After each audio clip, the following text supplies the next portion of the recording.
One of the biggest mistakes new players make is focusing too much on getting high tier loot every single raid.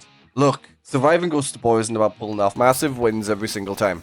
It's about taking small victories and just getting out with what you find. But whether that's just basic gear, your attachments, the guns, whatever you can grab can be a huge win. Every time you extract alive, it's one small step to building your stash and improving your coronas. Don't think that just because you didn't find a rare gun or that the raid was a waste, trust me. Those little gains add up. Build up slowly, and when you're confident and well equipped, that's when you can start pushing for the big rewards. One of the biggest survival tips I can give you is always be aware of your surroundings. The game is unforgiving. People hiding in corners, tree campers, you've got bush campers, people hiding in the dark spots of corners that you don't even think people are hiding in. You've got people with grenades, impacts everywhere, anywhere that they can get a jump on you, they will hide. It's not just about where you are, it's about who else might be nearby. I can't tell you how many times I've been taken out because I wasn't checking the common hiding spots. Take it slow, check your corners, listen for footsteps, and always be mindful for behind certain areas. Awareness is key to surviving in Ghost of War. Rushing in with no plan is a great way to lose your gear, and that brings me to my next point, the hotspots in the map. If you're serious about survival and loot, you have to know where the action is happening.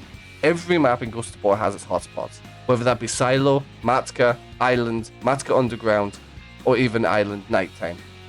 Places where players tend to congregate because the loot is good or because it's a key choke point, these spots are risky.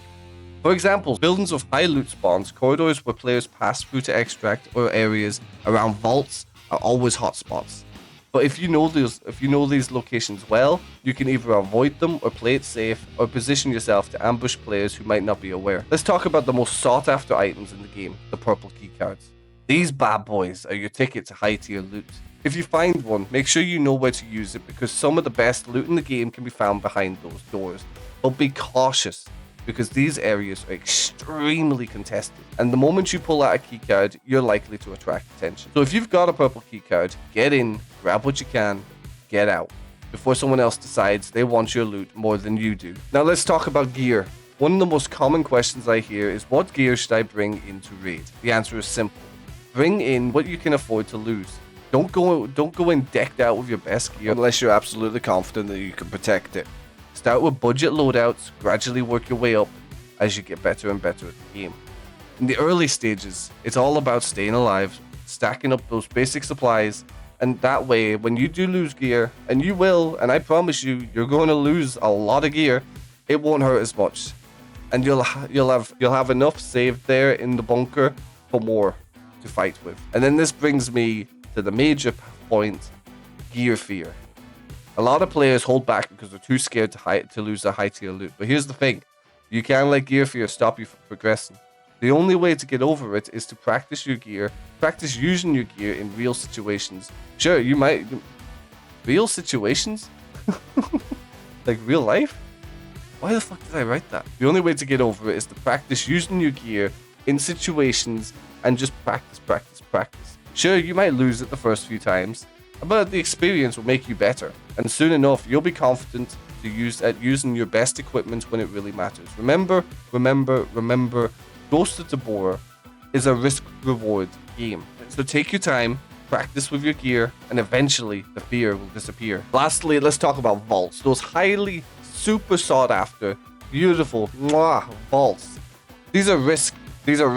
These are high risk, high reward locations that can provide some of the best loot in the game, but getting them isn't easy. You'll need to survive long enough to make it to the vault, and even then the challenge isn't over. Once inside, you have a fear of vault pirates, or you have to even make it to the extract alive, and just to keep the loot. But if you are lucky enough and skillful enough to crack a vault, you'll walk away with some serious gear. Tier 6s, quad nods, AK Alphas, AS Vals, all the good attachments that you can get, Ragnar's, Gear Techs, anything that you can think of is in the vault. You can even get GPUs, and you can get more purples or oranges from the vault too. But remember that other players know this too. Vaults are always a hot zone, so be ready for a fight. But the rewards are well worth it. So guys, there you have it. You just focus on the small wins, be aware of your surroundings, and don't be afraid to push for high tier loot when the time is right. If this guide helped you out, make sure to hit the like button and subscribe for more Ghost of Tabor tips, and let me know down in the comments, what did you think of the fucking video?